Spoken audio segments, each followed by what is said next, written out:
Olá a todos do canal, eu me chamo Maria e venho aqui contar o meu relato, uma história verdadeira que aconteceu em minha família há vários anos atrás.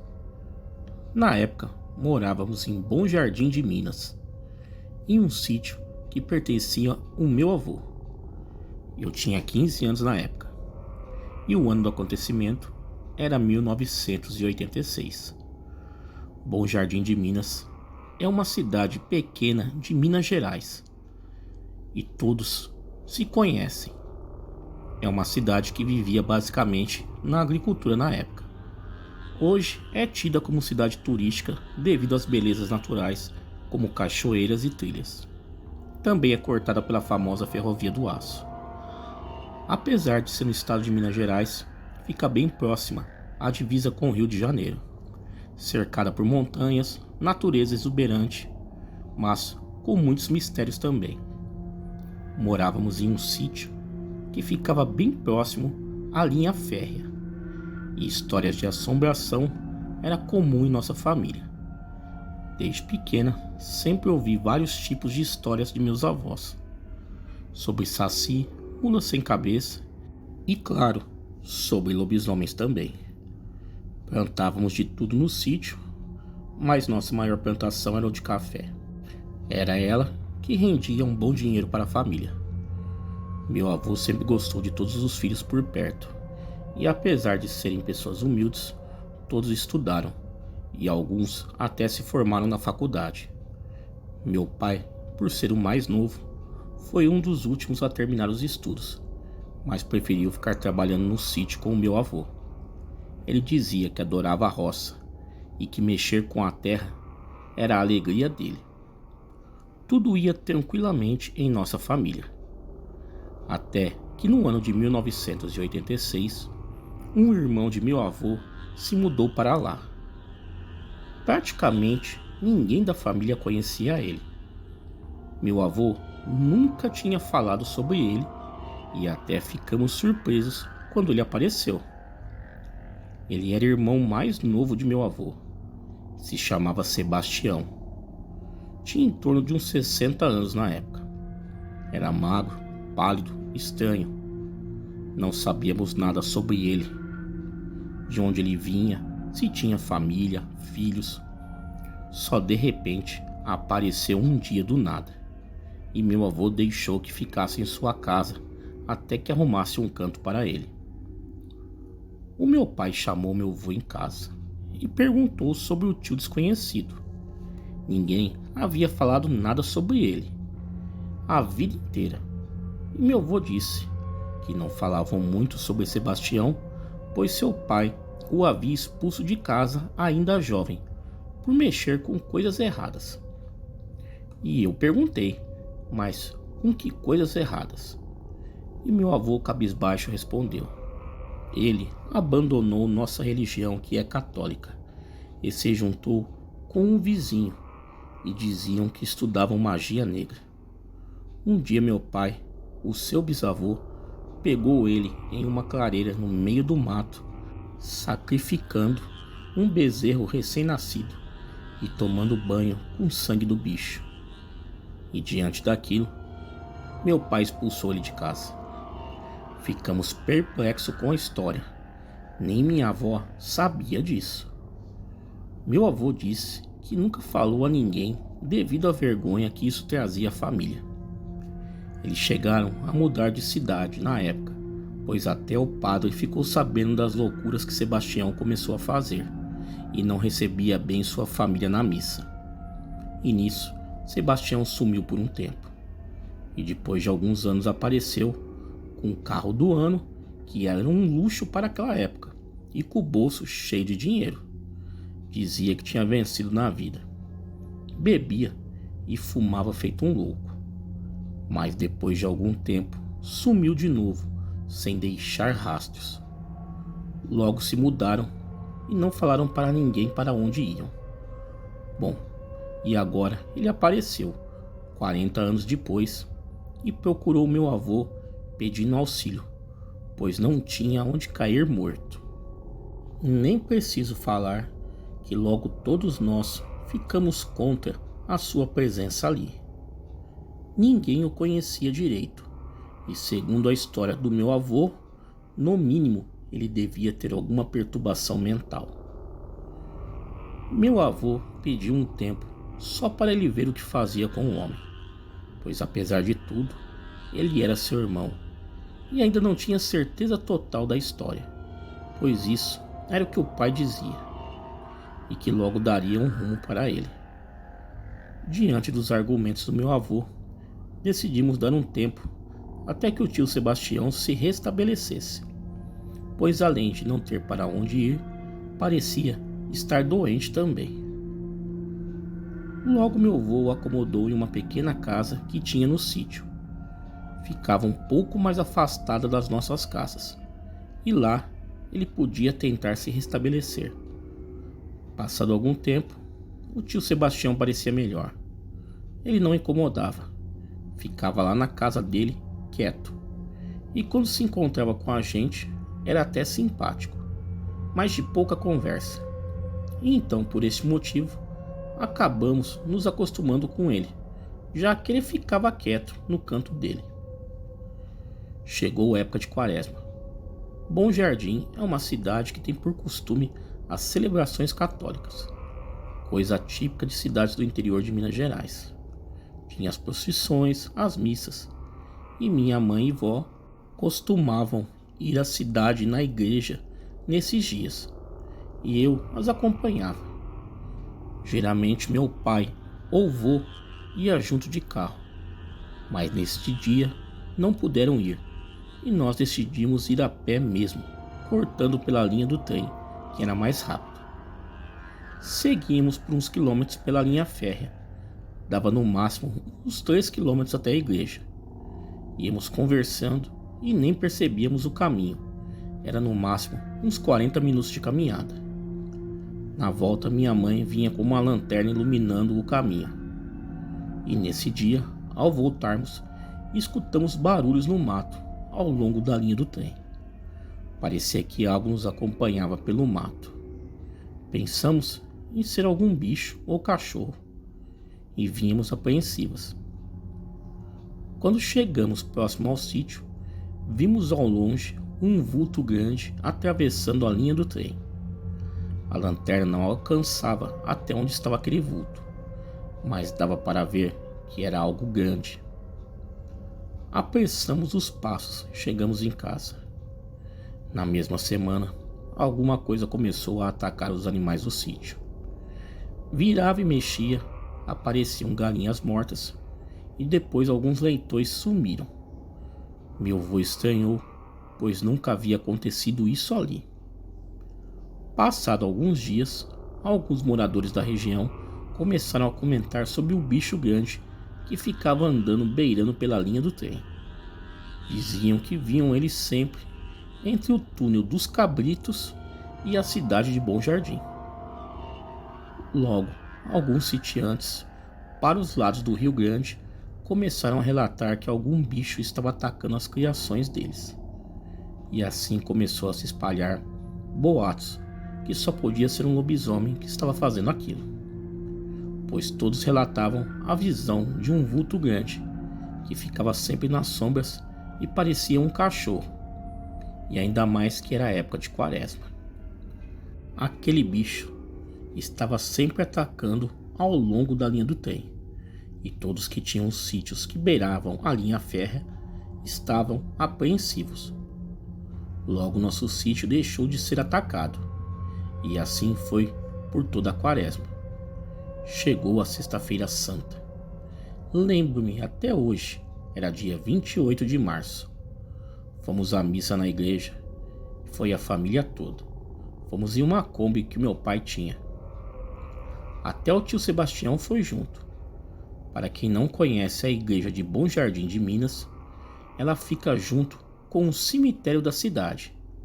A igreja fica dentro do cemitério, rodeada por túmulos. É um pouco sinistro à noite, apesar de haver iluminação, mas Como aquele dia havia bastante gente devido à missa da Sexta-feira Santa, então tudo ficou menos mórbido. Não coube todos na igreja, e algumas pessoas ficaram do lado de fora. Reparei que o tio Sebastião estava um pouco incomodado. Ficava olhando para os lados e ele preferiu ficar lá fora. Perto do fim da missa, escutei um alvoroço de crianças. Minha mãe pediu que eu fosse dar uma olhada em meus irmãos. E quando saí para fora da igreja, haviam várias pessoas olhando para o fundo do cemitério. Algumas crianças disseram que viram um cachorro enorme brigando com outro cachorro. Só que esse outro cão tinha olhos vermelhos e parecia meio que envolvido em uma fumaça. Diziam que eles pularam o muro dos fundos e desceram a rua rumo ao estádio municipal que dá nos trilhos do trem. Alguns estavam assustados, apesar de virem tudo meio de longe e ainda no escuro. Mas algumas crianças que estavam próximas ao pequeno muro do cemitério diziam que eram 2 lobisomens brigando. A missa acabou e toda a conversa ficou como sendo peraltice das crianças, e que eles haviam inventado isso, que viram algum cachorro de rua e acharam que era lobisomem. Procuramos por tio Sebastião e nada dele. Havia sumido. Decidimos voltar para casa sem ele mesmo. E chegando no sítio, meu avô foi até a casa dele, mas não tinha ninguém. No outro dia cedo, ele apareceu, todo ralado, arrebentado. Parecia que levou uma surra. Meu avô perguntou o que tinha acontecido e ele disse que havia levado um tombo na linha do trem, enquanto ele vinha embora. E o meu avô perguntou por que ele veio antes de todos, e também porque ele dormiu fora de casa. Mas ele se calou e não respondia. O meu avô, então, em tom mais severo, disse a ele: ou você abre o jogo, ou você vai embora. Sei que você mexia com coisa errada, magia e tudo mais. Enriqueceu do nada e perdeu tudo do nada. Deixou nosso pai e mãe envergonhados. Sumiu e agora aparece e coisas estranhas começam a acontecer. Disse que viram um bicho no cemitério. Era você com esse negócio de magia? Bom, tio Sebastião, não tendo para onde correr, se não contasse a verdade ou algo em que meu avô acreditasse, sabia que seria expulso dali. Decidiu abrir o jogo e dizer tudo. Sim, era eu no cemitério. Só que eu não fiz mal a ninguém. Tem um outro lobisomem por aqui, e ele está atacando os animais dos sítios da região. É um igual a eu, com transformação por pacto. Só que ele é diferente. Tem uma maldade imensa. E quando sentiu minha presença, começou a rodear o sítio e nossa família. Então eu tive que começar a me transformar de novo. Eu tinha parado com essa vida. Perdi tudo por causa do coisa ruim. Mas, para enfrentar ele, se eu não me transformasse, eu não daria conta, porque ele é muito forte. Mas juro que nunca fiz mal a ninguém e não ataquei os animais na região. Foi tudo ele. A noite passada consegui espantar ele, mas ele é mais jovem e forte que eu. Se eu não tomar cuidado, ele me mata. Meu avô disse que ficou sem ter o que falar na hora. Ele sabia que o irmão fazia magia, mas não imaginava que chegou a este ponto de virar bicho. Bom, eu acredito em você, disse meu avô, mas como você vai fazer para resolver isso? Tio Sebastião disse que ia ter que dar cabo dele, mas seria difícil, pois o outro era recém-pactuado e bem mais jovem que ele. Teria que ser na experiência. Bom, meu avô reuniu a família e disse o que havia escutado do irmão. Era difícil de acreditar, mas não era bom fingir também que não era verdade. E então, meu pai, vô, junto com o tio Sebastião, decidiram armar uma emboscada para o outro e tiveram que esperar um mês até chegar junho, pois, segundo o tio Sebastião, junho teria uma sexta-feira 13 e era certeza que o outro ia sair para fazer a ruaça, e também o tio estaria mais forte na transformação. Um dia antes da sexta-feira 13, o meu pai e avô foram até perto dos trilhos do trem e cavaram um buraco de uns 3 metros de profundidade. Cobriram com ramos e folhas. Mostraram para Sebastião onde estava a armadilha e disseram para ele que trouxesse o outro até ali, que ajudariam a dar cabo do danado. Tio Sebastião relutou um pouco, pois sabia que era perigoso. Se desse errado, todo mundo morria. Mas diante da situação, ele topou. Traria o outro até o buraco e quando ele caísse, meu pai e vô atiraria no bicho.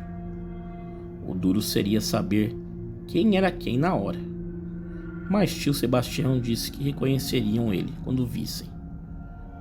Na noite da sexta-feira 13, eles então colocaram o plano em prática. Meu pai e vô ficaram em uma árvore escondidos, enquanto Sebastião saiu para caçar o outro. As horas se passavam e nada deles aparecerem. Já era bem tarde, mais de 2 da manhã, e foi quando meu pai disse para o meu vô: "Olha, acho que isso é tudo história, hein? Estamos aqui há mais de 5 horas e nada. Sebastião enganou a gente. Uma hora dessa deve estar dormindo bem tranquilo em casa." Ele desceu da árvore e foi urinar. E assim que levantou o zíper da calça, escutou um uivo ao longe. E depois, barulho de mato se quebrando. Aquela coisa vinha feito uma locomotiva sem freio, derrubando tudo na frente. Foi o tempo dele subir na árvore e as 2 criaturas chegaram. Era uma coisa de outro mundo. Tinham olhos vermelhos. Pareciam uma mistura de porco com cachorro. O rosto deformado.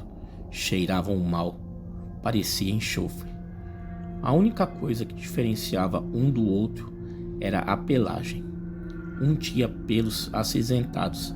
Parecia meio que grisalhos. O outro, a pelagem era negra, bem escura. E parecia bem mais forte e mais novo. Ficaram ali, se encarando e rodeando, como se fossem lutar. Até que o mais novo começou a farejar e olhou para o lado da árvore onde meu pai e o avô se escondiam. Esqueceu do tio Sebastião e começou a caminhar para a árvore. Nisso meu pai e meu avô, vendo a situação, apontaram as armas e dispararam na direção do bicho. Tio Sebastião, vendo que o outro se distraíra e estava levando chumbo, correu e cravou as garras nas costas dele, o empurrando para o buraco da armadilha. Ele caiu lá dentro já ferido de balas e nas costas. Meu pai desceu da árvore e descarregou o revólver na coisa. Tudo ficou em silêncio. Meu avô também desceu da árvore. Olharam no buraco e lá estava aquela criatura, caída, dando os últimos suspiros. Meu avô disse que dava para escutar a respiração forte de tio Sebastião em meio à mata. Dava para perceber que ele observava, mas ele não chegou perto deles transformado. Logo correu mata dentro. Então pegaram um galão de gasolina, jogaram vários galhos por cima e tacaram fogo naquilo. Na hora que o fogo baixou, cobriram tudo com terra. Chegaram em casa e já estava amanhecendo, e tio Sebastião esperava por eles. Ficaram se olhando sem saber o que dizer. E aquela história morreu ali. As coisas voltaram ao normal. Os ataques pararam. E tio Sebastião continuou morando ali. Ficava na dele. Não incomodava ninguém. Se passaram 4 anos. E em 1990, tio Sebastião faleceu. Foi no dia 13 de abril de 1990. Uma sexta-feira 13 e santa. O velório foi em sua casa no sítio e só tinha família. De madrugada, todos se recolheram em suas casas e só meu avô ficou velando o irmão. Ele conta que certa hora da noite escutou barulhos de uivos e algo vinha bufando. E quando ele viu um grande cachorro negro com feições demoníacas, entrou na sala onde estava sendo velado o corpo. Ficou de pé e retirou o corpo do caixão como se não fosse nada. Saiu arrastando mata dentro e sumiu, deixando um cheiro horrível no ar. Quando meu pai chegou lá de manhã, meu avô estava parado, olhando para o caixão vazio. E meu pai perguntou o que houve, e ele contou. Estava próximo do horário do carro da funerária vir buscar o corpo. Então eles correram e pegaram tocos de madeira e tijolos e colocaram no caixão e fecharam. Quando a funerária chegou, eles falaram que fecharam o caixão, pois o corpo começou a cheirar ruim.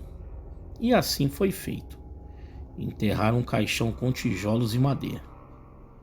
Acho que o coisa ruim mandou vir buscar o corpo dele depois de morto. Ele nunca disse nada, mas deveria ter feito pacto sim com coisa ruim. Não era só magia, não.